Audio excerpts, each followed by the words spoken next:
Eliminating the leader, does that equal the fall of the regime? The assassination of Khamenei, the supreme leader of Iran, is in a sense unprecedented. In the past, Israel has eliminated chiefs of staff, heads of terrorist organizations, and nuclear scientists. But this is the first time ever that Israel has eliminated a sitting head of state.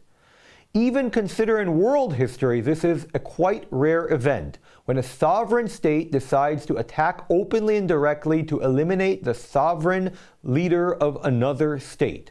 In military strategy, this is called a decapitation strike, like cutting off the head of a snake in the hopes that the body will die once the head is removed. But does it actually work? History shows us the results of such a step are usually quite dramatic, but sometimes they work perfectly and other times not necessarily for the best. So today we will talk about this a bit, and also about why specifically in the case of Iran, killing the supreme leader is a big deal. So let's go back a bit and see what happened when countries tried to implement this strategy of removing the leader. Sometimes it works perfectly, but if we try to think of a time when it worked perfectly, you know what? Let's just check out some examples from both old history and more recent history. Let's go back about 500 years to when the Spanish conquistadors reached South America. A small force of a few hundred Spaniards, truly a small force, captured and executed the leader of the Inca Empire. Because the empire was completely centralized and religious, which might remind you a little bit of Iran, and the emperor was considered a demigod.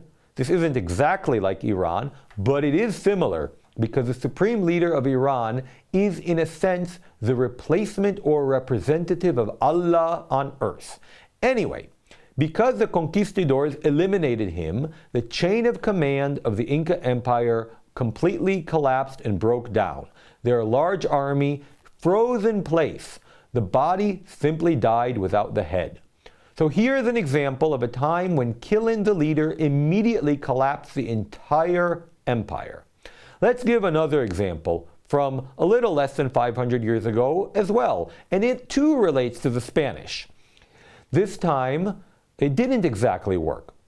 There was a period when Spain ruled the Netherlands, and the king of Spain was also the king of that region of Holland. There was a revolt. The Dutch wanted independence, and they had a leader.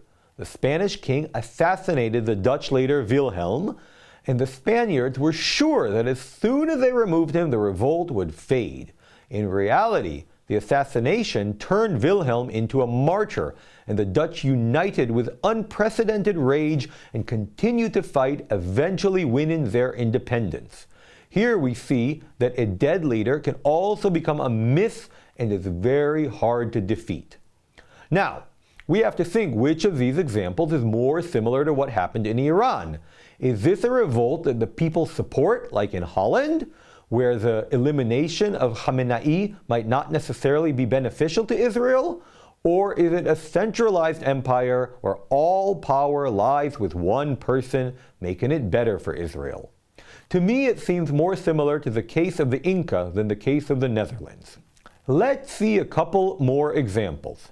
Nicaragua, right after World War II, historically not that long ago.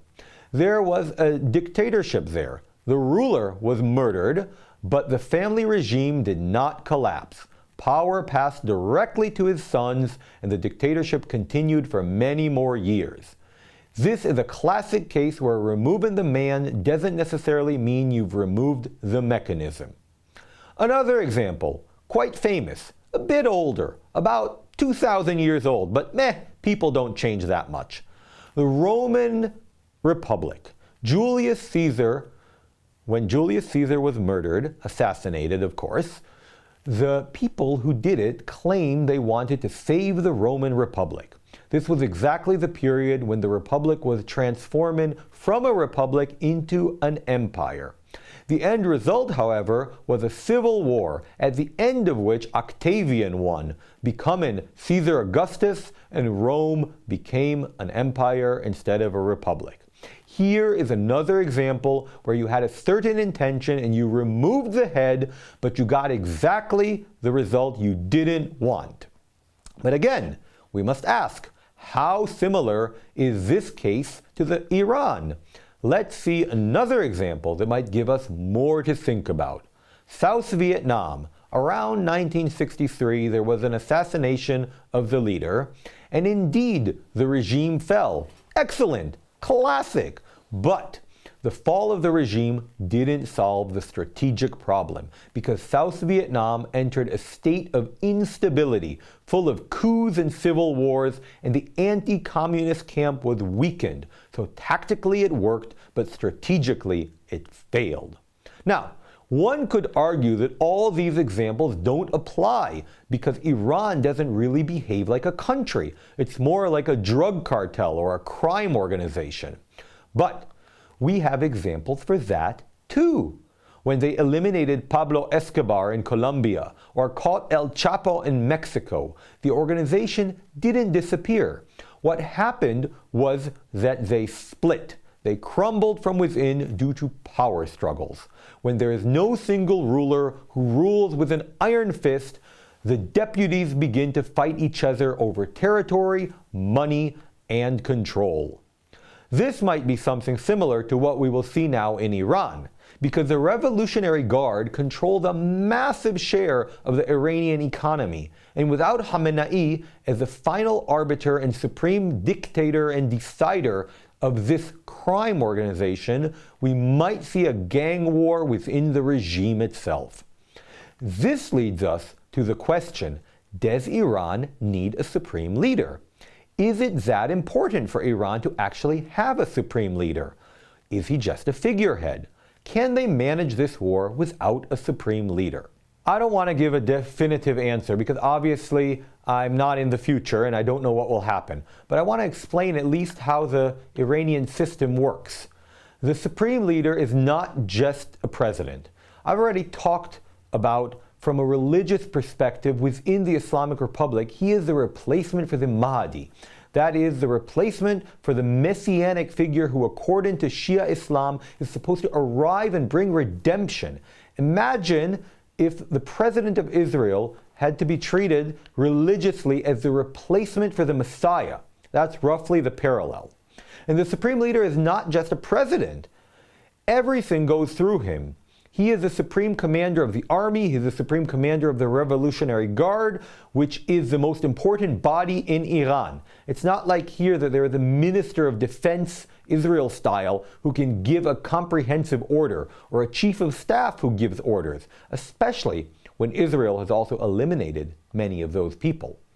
Once the supreme leader is gone, there are many generals in the IRGC who aren't exactly subordinate to any other general, because the hierarchy in the IRGC is subordinate directly to the supreme leader. The result will be paranoia. Instead of dealing with Israel or the United States and fighting a war, senior commanders in Iran might start trying to consolidate their power within Iran out of fear that their colleagues will carry out a coup against them. So, we get it. They need a supreme leader. Who chooses the supreme leader now? They need a new one, urgently. Maybe not within a day or two, but for the country to function, it needs a supreme leader. Until then, there is a backup mechanism, a temporary council made up of the president, a judge, and a third party who is unknown. I don't even know if they're still alive, but there is that mechanism. But a supreme leader is still needed, and he is chosen by an assembly of experts. This is a group of dozens of elderly clerics. But here the question arises, what if they are eliminated too? Are they in the crosshairs? And even if they aren't eliminated, what happens if they can't convene because of the war?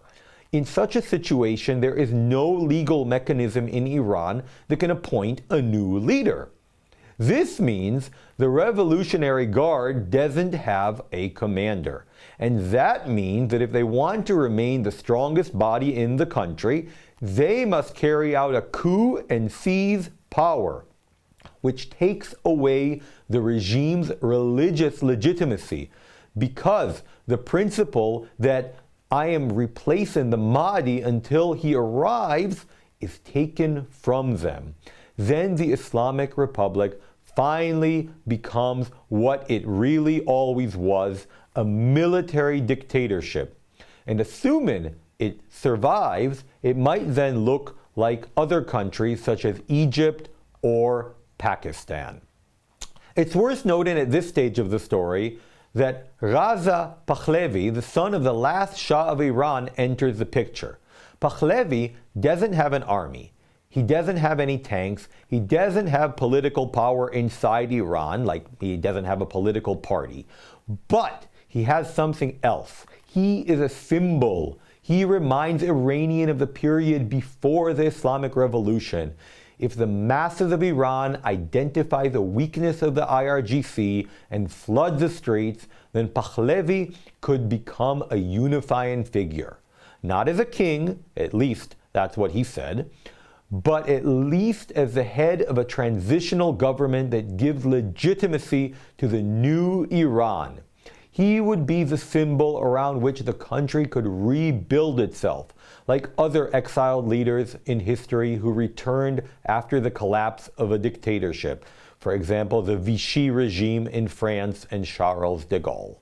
So, this could end in internal war, it could end in a military coup, or it could be the spark that ignites a civil revolution that frees Iran and the entire Middle East. But one thing is certain: history is being written right now before our eyes. God bless you all, and shalom from Jerusalem.